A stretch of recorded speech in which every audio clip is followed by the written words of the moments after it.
Pak Jaim, ini kalau kita melihat berita belakangan kan memang sangat meresahkan Pak ya terkait dunia pendidikan. Belum lama ini kan ada satu kasus di SD Negeri di Kabupaten Bekasi itu karena perundungan salah satu anak itu disleting, kemudian itu kakinya satu diamputasi gitu Pak Jaim. Dan yang agak miris juga buat saya komentar gurunya begitu Pak, dia bilang itu bercanda begitu. Nah ini soal amputasi ini kan bukan soal bercanda begitu Pak. Kemudian juga belum lama ini Pak, kisaran bulan Maret itu ada kasus remaja yang menyakiti diri sendiri gitu Pak. Nah ini ada kasus di Karangasem Pak, kisaran bulan Maret tahun ini 40 siswa dan itu putri semua Pak, menyakiti dirinya sendiri Pak. Dengan cara apa? Tadi Pak menyayat tangannya begitu.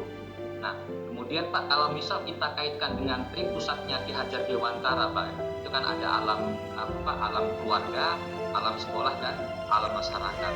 Nah kalau melihat dua kasus tadi Pak, ini sebenarnya alam mana Pak yang tidak beres Pak? Ataupun kalau kita kaitkan dengan tema kita pada sore hari ini, mestinya apa yang kita lakukan Pak supaya pengasuhan kita terhadap anak tidak hanya anak secara biologis begitu Pak, tetapi anak dalam pengertian juga di lingkungan masyarakat itu mestinya seperti apa Pak? Apa yang kita lakukan Pak Jaya? Jadi kalau kita menggunakan pendekatan atau elemen tablik ini, kita sebagai pendidik, kita sebagai orang tua, dan kita menggunakan elemen tablik ini, yang pertama-tama adalah membersamai. Ini yang kata kunci pertama Mas. Bagaimana kita membersamai anak-anak asuh kita ini. Seringkali ini yang tidak kita lakukan gitu. Seperti orang tua sebatas kita memberikan fasilitas, kita membayarin, kita menyediakan sarana dan sebagainya. Tetapi lupa dalam membersamai. Inilah yang menjadi kata kunci gitu. Apakah komunikasi kita bisa berjalan dengan baik atau tidak gitu.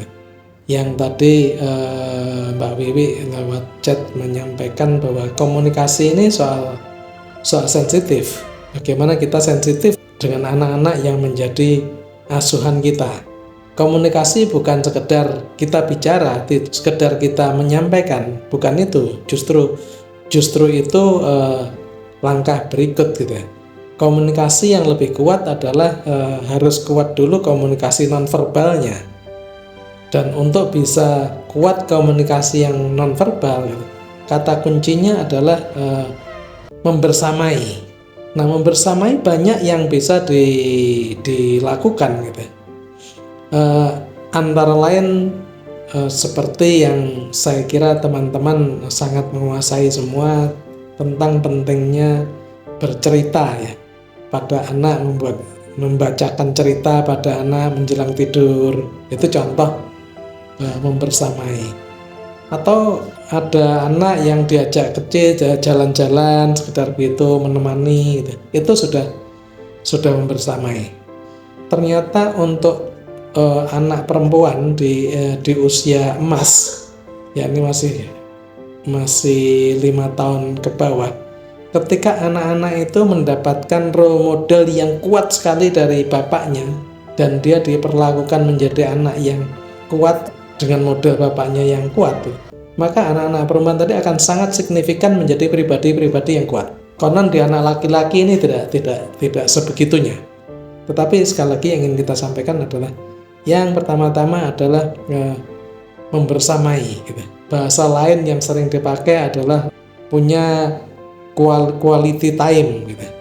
Ini yang pertama-tama harus kita kuatkan dalam diri kita, bahwa oh ya, kita memang membersamai anak-anak kita ini, tidak sekedar memfasilitasi, tidak sekedar mengarahkan, apalagi memerintah. Yang pertama membersamai. Dan bersama dengan membersamai ini yang sangat penting ditekankan adalah ya kita tunjukkan empati kita. Jadi kita kuatkan empati kita. Ini dari kecil perlu terus ditanamkan pada diri kita sendiri bahwa kita berempati pada anak kita. Dan dalam kasus Montessori memang empati ini terlatih sekali karena beliau harus membersamai dan memfasilitasi anak-anak yang berkebutuhan khusus. Dan kemudian dengan empatilah kemudian semua bisa berjalan dengan baik. Kemudian kita prinsip pengasuhan dengan menggunakan tablik ini, kita bisa meminjam pendekatan yang dipakai oleh sosok tablik yang kuat sekali yang kemarin kita sebutkan, yakni Ali bin Abi Thalib radhiyallahu anhu. Dan dalam soal kepengasuhan, Ali menyebutkan ada 3 periode gitu, kepengasuhan yang perlu digunakan, dan ini pendekatan tablik yang dipakai oleh Ali. Yang pertama adalah jadikan anak ini raja. Jadi ketika usianya usia emas ini, dalam khasanah Islam disebutkan ya usia 0 sampai 7 tahun. Nah, dalam konteks raja ini, ya anak harus dibebaskan untuk beraktivitas, menyalurkan perasaannya, gembira dan sebagainya gitu.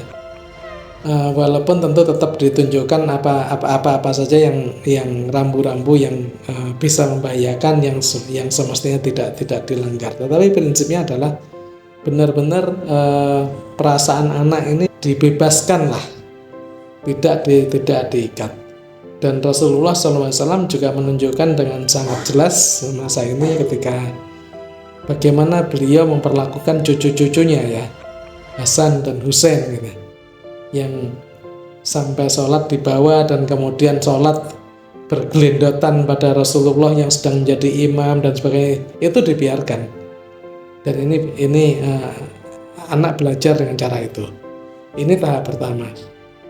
Ini tantangan berikutnya adalah anak tidak bisa dibebaskan begitu saja, tetapi anak justru harus dikenalkan dengan norma-norma, dengan aturan-aturan, dengan kewajiban-kewajiban, dengan rutinitas yang menjadi tanggung jawabnya. Inilah yang disebutkan masa tawanan gitu ya. Jadi anak harus ditawan dengan norma-norma, dikenalkan betul, dan ini diyakini dari usia 7 sampai 14 tahun. Nah, tantangannya adalah tentu saja transisi dari sebelumnya anak yang dibiarkan menjadi raja untuk kemudian anak dijadikan tawanan. Ini yang saya kira justru kita pengen dengar dari teman-teman yang masih punya anak kecil gitu. Bagaimana dulu transisinya bisa berjalan dengan baik. Nah, selanjutnya adalah setelah umur 14-an tahun, ini tidak persis angka ini. Ini yang anak harus dijadikan teman. Jadi pada masa-masa ini tidak bisa lagi anak kemudian diikat-ikat dan sebagainya. Dalam kasus Rasulullah memperlakukan itu pada Usamah. Usamah adalah anak dari Zaid bin Harisah.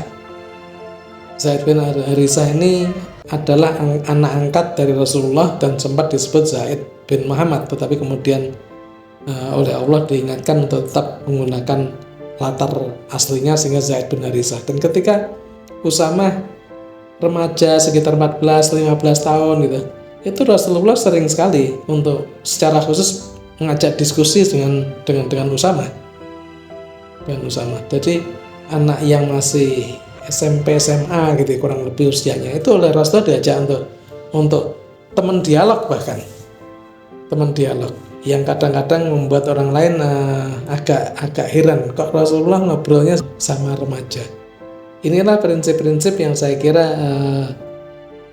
penting untuk kita jalankan dengan menggunakan tablik ini dalam pengasuhan.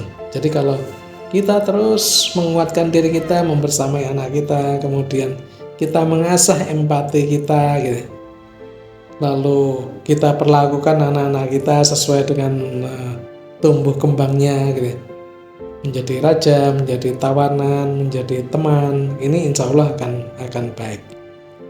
Kemudian mengapa masalah sekarang ini banyak muncul gitu? Barangkali karena kita tidak bisa membersamai dengan baik, tidak berempati dengan baik ketika anak harus tumbuh sebagai tawanan. sehingga kita gagal menanamkan pada anak pentingnya untuk menjaga norma-norma yang ada gitu, aturan-aturan itu gitu.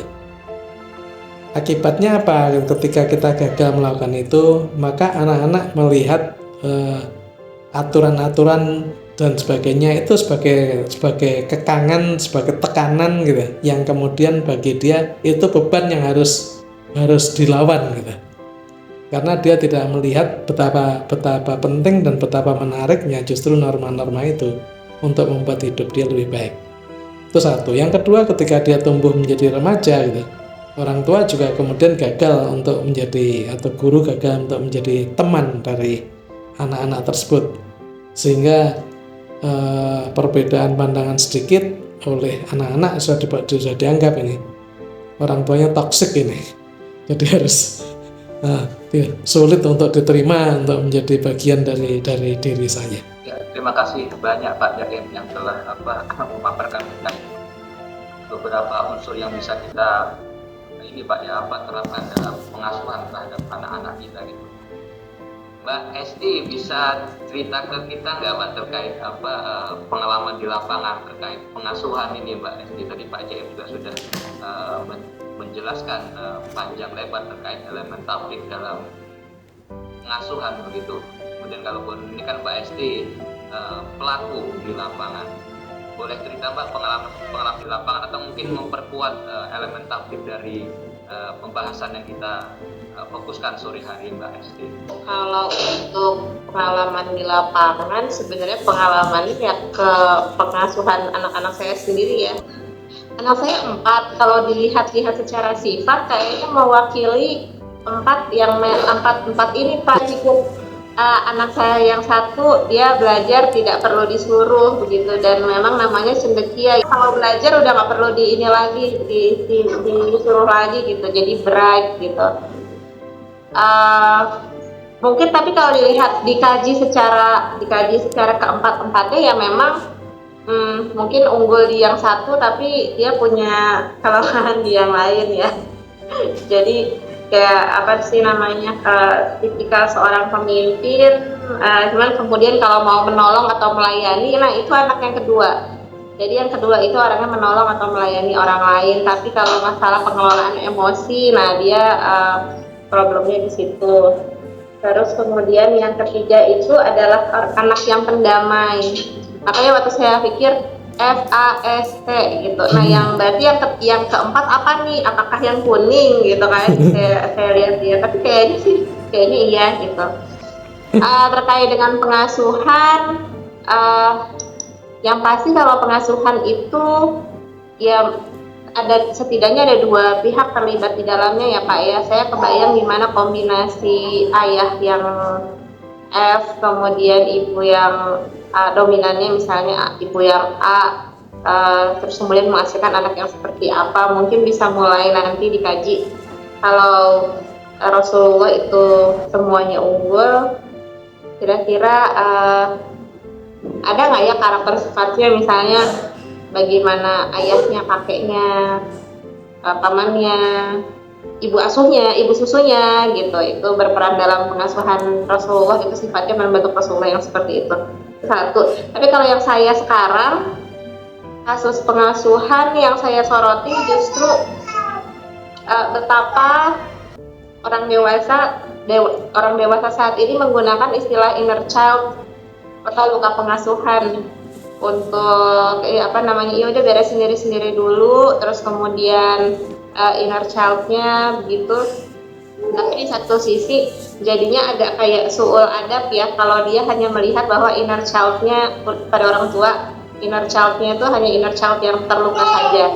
Padahal sebenarnya orang tua kita juga memberikan happy inner child gitu kepada diri kita. Jadi jangan dilihat bahwa masa kecil saya sedih, dulu saya misalnya entah orang tua saya misalnya orang tuanya bercerai atau apa gitu, dipukul orang tuanya atau apa, tapi sebenarnya ada di antara itu ada masa-masa bahagia bahkan sebelum itu gitu. Dan saat yang paling bahagia terutama pada saat dia lahir ke dunia ya, atau malah saat menyedihkan karena wah iya ternyata dunia kejam tidak seperti dalam kandungan ibu misalnya gitu.